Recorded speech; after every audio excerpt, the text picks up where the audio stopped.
भूलने लगे। उन्हें खाने पीने की कोई भी सुध नहीं रहती थी। एक दिन सुबह राजा के दरबार में एक साधु आता है तो दासी रानी को यह सब बताती है। तब रानी दासी से कहती है, हे दासी, यह मेरा अंतिम दान धर्म है। इसके बाद मैं अपने हाथों से कोई दान धर्म नहीं करूंगी। रानी चावल से भरा हुआ सोने का कटोरा हाथ में लिए बाहर आई और साधु की झोली में भिक्षा डालने आगे बढ़ती है तो उसके चेहरे पर छाई उदासी साधु की दृष्टि में आ गई। वह उनसे पूछता है, हे रानी, क्या हुआ? आप इतना उदास क्यों हैं? तब रानी साधु को सारी बात बताती है और बिलख बिलख कर रोने लगती है। रानी को यूं रोता हुआ देखकर साधु कुछ गंभीर हो जाता है और कहता है, हे रानी, आप चिंता मत करिए। आपकी संतान की इच्छा अवश्य ही पूर्ण होगी। आपकी कोख से एक पुत्र जन्म लेगा, किंतु मात्र वह 16 साल तक ही आप लोगों को मिलेगा। इसके आगे वह इस मृत्यु लोक में नहीं रह पाएगा। इससे बढ़कर आपको कुछ देना मेरे लिए संभव नहीं है। अपनी बात पूरी करते हुए उसने अपनी झोली में हाथ डाला, थोड़ी सी भभूत निकाल कर रानी को दी और कहा, आप और महाराज दोनों इसे बांटकर ग्रहण करना। तुम्हें जल्द ही बहुत ही सुंदर पुत्र प्राप्त होगा। इतना कहकर साधु अपनी राह चला गया। उसी रात राजा अपना दरबार खत्म करके रानी के पास महल में आए तो रानी ने राजा को सारी सच्चाई बताई और साधु की दी हुई भभूत राजा को दिखाई और बोली, साधु महाराज ने यह भभूत हम दोनों को ग्रहण करने के लिए कहा है। तो महाराज बोले कि हे महारानी, इतना दान धर्म किया, जब तब उपवास किया, लेकिन इसका कोई फल नहीं मिला। क्या अब इस भरोसे हमें संतान प्राप्त होगी? तो रानी बोली, जब इतना सब कुछ किया तो अब यह भी कर लेते हैं। हे महाराज, साधु के क्रोध को क्यों बुलावा दें? प्रिय भक्तों, राजा को अब किसी पर विश्वास नहीं था, पर रानी को दुख न पहुंचे इसलिए वह राजी हो गया। उसने साधु महाराज का नाम स्मरण करके वह भभूत बांटकर दोनों ने खा ली। इसके बाद दोनों निश्चिंत होकर सो जाते हैं। कुछ दिन गुजर जाते हैं और साधु द्वारा कहे अनुसार रानी गर्भवती हो जाती हैं।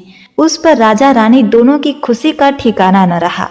राजा रानी से बोला, हे महारानी, सचमुच साधु महाराज की कृपा हो गई। प्रिय भक्तों, 9 महीने 9 दिन और 9 घंटे पूरे होने पर रानी ने एक अत्यंत ही सुंदर गोरे चिट्टे पुत्र को जन्म दिया। राजा ने बड़ी धूमधाम से पुत्र का नामकरण संस्कार किया। सारे राज्य में 8 दिन तक उत्सव मनाया गया। राजा को इस बात का पता था कि हमारा पुत्र सिर्फ 16 साल तक ही हमारे पास रहेगा। प्रिय भक्तों, उसके बाद राजा और रानी बड़े ही प्रेम से बेटे की परवरिश करने लगे। उसकी हर ख्वाहिश पूरी करते कि थोड़े समय के लिए ही भगवान ने संतान की अपनी मुराद पूरी कर दी। राजपुत्र दिन प्रतिदिन बड़ा होता गया। जब वह 8 साल का हो जाता है तो राजा एक अच्छे गुरु की नियुक्ति करके अस्त्र शस्त्र की विद्या, घुड़सवारी इत्यादि सब शिक्षाएं उसे प्रदान कराते हैं। अब वह सभी विद्याओं में पारंगत हो चुका था और इस प्रकार वह 12 साल की उम्र का हो गया। तब एक अच्छी सी राजकन्या को खोजकर उसका विवाह कर दिया गया। इसी प्रकार राजा रानी और उसके पुत्र का जीवन सुखपूर्वक बीत रहा था।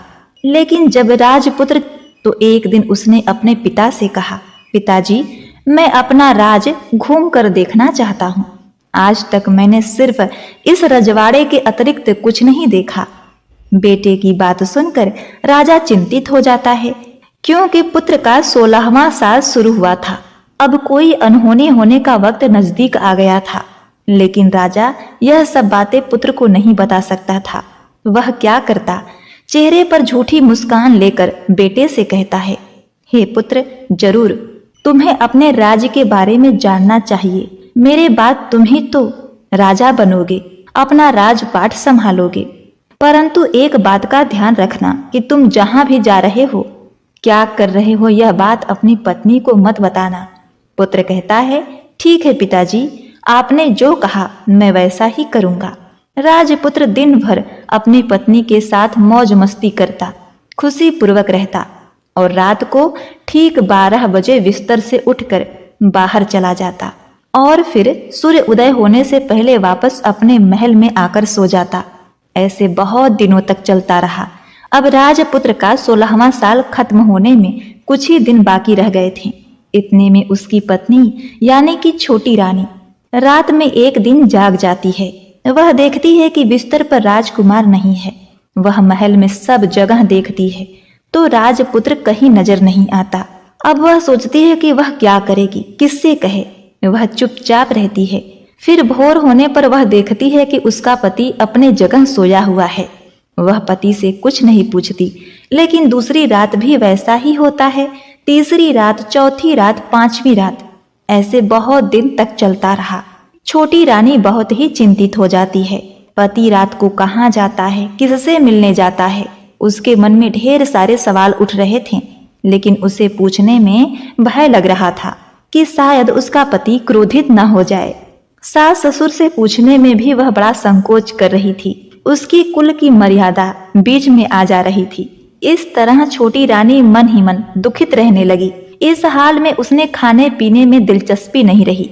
वह दुबली पतली हो जाती है। तो उसी राज्य में एक फूल बेचने वाली एक बूढ़ी महिला, एक मालिन थी। वह हमेशा छोटी रानी को फूल देने उनके महल में आती थी। एक दिन उस बुढ़िया का ध्यान छोटी रानी पर जाता है। वह उससे पूछती है, हे बेटी, तुम्हें किस बात का दुख है? तुम इस तरह सूख कर काटा क्यों हो गई हो? उस पर रानी कहने लगी कि हे बूढ़ी अम्मा, मैं आपको क्या बताऊं। इस राज्य का राजपुत्र, मेरा पति अर्थात इस राज्य का राजपुत्र, हर रात बिस्तर पर से उठकर कहीं चला जाता है और सुबह भोर होते ही वापस आकर सो जाता है। वह कहाँ जाता है, अपने प्रेमिका से मिलने जाता है, क्या करता है, मुझे कुछ नहीं पता। यही सब सोच सोच कर मैं दुबली होती जा रही हूँ। मैं खाना पीना ग्रहण नहीं कर पाती। प्रिय भक्तों, वह बुढ़िया उसे एक उपाय बताती है। कहती है, बेटी ऐसा करना कि आज रात तुम सोना मत। तुम्हारा पति जब उठकर कहीं जाए तो उसके पीछे जाकर देखना कि वह कहाँ जाता है, क्या करता है। उसकी अच्छी तरह से पहरेदारी करना। छोटी रानी ने कहा, हे अम्मा, पर मुझे नींद आ गई तो वह मालिन कहती है, देखो एक काम करना, अपने दाहिने हाथ की उंगली में एक जख्म लगा देना, उस पर थोड़ी सी मिर्च छिड़क देना, तुम्हें जलन के मारे नींद नहीं आएगी।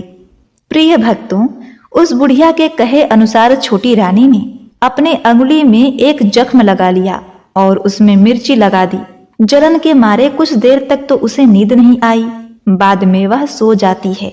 दूसरे दिन सुबह बुढ़िया फूल लेकर उसके महल में पहुंची और पूछती है, क्या हुआ बेटी, क्या तुम देख पाई कि तुम्हारा पति कहाँ जाता है? छोटी रानी कहती है, नहीं अम्मा, पहले कुछ समय जलन के कारण मुझे नींद नहीं आई, पर कुछ देर के पश्चात मैं सो गई। बुढ़िया कहती है, कोई बात नहीं, आज तुम उंगली पर पहले से ज्यादा बड़ा जख्म करना और ज्यादा मिर्ची लगाना। तो छोटी रानी ने वैसा ही किया, परंतु वह सिर्फ पति को बाहर निकलते हुए देख पाई। उसके पश्चात उसकी आंखें मुद गई। फिर उसे नींद आ गई। दूसरे दिन सुबह वह बुढ़िया फिर आती है। उसके पूछने से पहले ही छोटी रानी रोने लगती है और कहती है, अम्मा, मैं आज भी उनकी पहरेदारी ठीक से नहीं कर पाई। बुढ़िया कहती है, रो नहीं बेटी, सब कुछ ठीक हो जाएगा। तुम आज रात जख्म और बड़ा करना, उस पर ज्यादा मिर्च लगाना और एक काम करना, जब वह जाने के लिए निकले तब उसका रास्ता रोक लेना। बुढ़िया ने जैसा बताया छोटी रानी ने वैसा ही किया। आज रात उसे नींद नहीं आई। पति जब रात को महल से निकलने के लिए चलने लगा तो वह बुढ़िया ने जैसा बताया वैसा ही करती है। दौड़कर जाकर पति का रास्ता रोकती है और कहती है, आप कहाँ जा रहे हो, किससे मिलने जा रहे हो, मुझे बताओ। राजपुत्र उसे समझाने की बहुत कोशिश करता है कि देखो, अगर मैंने तुम्हें यह बात बता दिया तो मैं तुम्हें दोबारा नहीं मिल पाऊंगा। छोटी रानी कहती है, कोई बात नहीं, ना मिल पाओ, लेकिन आप रात के समय कहाँ जाते हो यह मुझे बता दो। राजपुत्र निरुत्तर हो जाता है और अपने पत्नी के जिद के आगे उसकी एक नहीं चल पाती। ठीक उसी समय उसका 16वां साल खत्म होने वाला था और 17वां साल लगने वाला होता है। अब वह राजकुमार कुछ सोचता है और कुछ चावल मंत्रों से सिद्ध करके अपनी पत्नी को देकर कहता है, इस चावल को दोनों हाथों में मुट्ठी में पकड़ना पहले दाएं हाथ में पकड़े चावल मेरे ऊपर फेंकना, मैं कौन हूं तुम्हें पता चल जाएगा। बाद में बाएं हाथ में पकड़े चावल मेरे ऊपर फेंकना, मैं जैसा था तुम्हें वैसा मिल जाऊंगा। लेकिन यदि तुम बाएं हाथ के चावल मेरे ऊपर फेंकना भूल गई तो मैं तुम्हें कभी नहीं मिल पाऊंगा। छोटी रानी ने कहा, नहीं भूलूंगी। छोटी रानी बड़े ही आत्मविश्वास के साथ यह कहकर दाएं हाथ में पकड़े चावल पति के ऊपर फेंकती है तो राजपुत्र एकदम एक विशाल घोड़ा बन जाता है, एकदम सफेद, लंबी गर्दन और बड़ा ही तेजस्वी। और वह घोड़ा देखते ही देखते तेजी से दौड़ने लगा। छोटी रानी उस घोड़े को एकदम बहुत ही भौचक्की होकर देखती रहती है और पति ने बाएं हाथ के चावल फेंकने की जो बात कही थी वह भूल जाती है। उसकी आंखों के सामने घोड़ा महल से बाहर निकलकर चला जाता है। घोड़ा जब महल से बाहर जाता है तो वापस नहीं आता। अब छोटी रानी को बड़ा ही पश्चाताप हुआ। वह स्वयं को कोसने लगी, लेकिन अब उसका कोई फायदा नहीं होने वाला था। राजकुमार अब वापस नहीं आने वाला था। सुबह होते ही महाराजा को यह सब बात पता चली। उन्हें बहुत दुख हुआ और वह बिस्तर पर पड़ गए तथा अपने बेटे की राह देखने लगे कि एक न एक दिन उनका बेटा वापस आएगा। इस तरह 1 महीने, 2 महीने, 3 महीने करते करते 6 महीने पूरे हो जाते हैं। राजपुत्र का कोई पता नहीं चलता। राज्य के सेनापति राजपुत्र को ढूंढने के लिए राज्य के गांव-गांव सिपाही भेजता है, लेकिन उससे कोई सफलता नहीं मिली। इधर छोटी रानी अपनी हट के कारण पति गायब हो गया है, यह सोचकर स्वयं को मन ही मन कोसती रही और प्रण कर लेती है कि कुछ भी करके पति को ढूंढकर लाएगी और उसे वापस घर लेकर आएगी। प्रिय भक्तों, एक दिन सुबह उठकर सास ससुर के महल में जाती है और कहती है कि मैं अपने पति की खोज में जा रही हूँ। अब महाराज को क्या चाहिए था, कुछ भी करके उनका बेटा उन्हें वापस मिलना चाहिए था। वे बहू को जाने के लिए अनुमति देकर कहने लगे, हे बेटी, तुम्हें जो चाहे वह करो, जहां जाना है वहां जाओ, लेकिन मेरे पुत्र को वापस लेकर आओ। अब छोटी रानी अपने शाही भेष बदलकर एक सेठानी बन जाती है।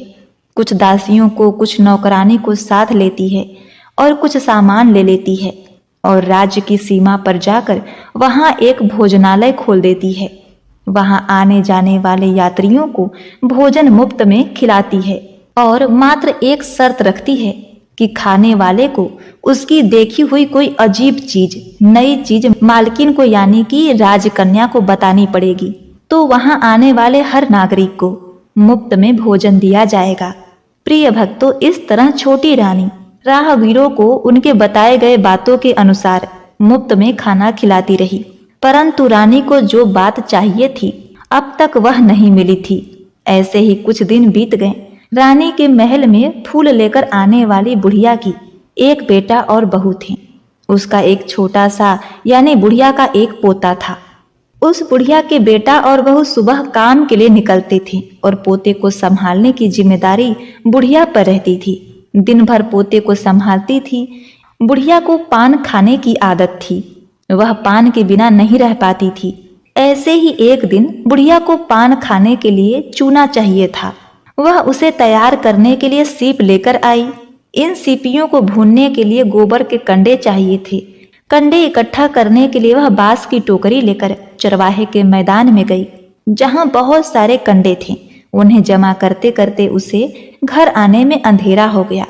इस ओर शाम होते ही काम से वापस आकर बेटा और बहू घर पहुंची तो देखा कि बच्चा घर पर अकेला है और बहुत रो रहा है। वो दोनों गुस्से से लाल पीले हो गए और इसी बीच वह मालिन बुढ़िया घर आ पहुंची। बेटे ने पूछा, पोते को घर पर अकेला छोड़कर माँ तुम कहाँ गई थी? बुढ़िया बताने लगी, बेटा मैं गोबर के कंडे इकट्ठा करने गई थी। इस पर बेटा बोला, दोबारा बच्चे को अकेला घर पर छोड़कर यदि कहीं गई तो मैं तुम्हें बहुत पीटूंगा। बुढ़िया कहने लगी, नहीं बेटा, फिर कभी ऐसा नहीं करूंगी। लेकिन दूसरे ही दिन बुढ़िया यह बात भूल गई और चरवाहे के मैदान पर कंडे इकट्ठा करने चली गई। शाम को जब बेटा और बहू काम से वापस लौटे तो देखा कि बच्चा घर पर अकेला है और जोर जोर से रो रहा है। अब उसके बेटे की सहन शक्ति खत्म हो गई और बुढ़िया के घर वापस आने पर उसे घर से निकाल दिया। बुढ़िया रात भर घर से बाहर अंधेरे में बैठी रही और सुबह होते ही हाथ में टोकरी लेकर कंडे इकट्ठा करने के लिए निकल गई। प्रिय भक्तों, उस दिन उस पर कंडे इकट्ठा करने का मानो पागलपन सवार हो गया था। कंडे इकट्ठा करते करते अंधेरा हो गया, उसे मालूम ही नहीं चला। जब उसे ध्यान आया तो गांव का रास्ता भी ठीक ठीक दिखाई नहीं दे रहा था। वह अंधेरे में आंखें फाड़ फाड़ कर देखती और किसी तरह आगे निकलने लगी तो उसने देखा कि एक कपिला गाय छन छन की आवाज करते हुए, गले में घंटी बजाते हुए उस मैदान पर आई। उसे देखकर बुढ़िया सोचने लगी कि इस गाय के पीछे पीछे जाऊंगी तो गांव तक पहुंच जाऊंगी। तब बुढ़िया उसके पीछे जाने लगी। वह गाय उस मैदान से लेकर एक एक करके 6 मैदान पार करती है और आखिर में वह 7वें मैदान तक पहुंचती है। तो वहां क्या होता है कि उस मैदान में एक बड़ा सा पत्थर था। गाय जाकर उस पत्थर को अपने सींग से मारती है। जब गाय ने सींग मारा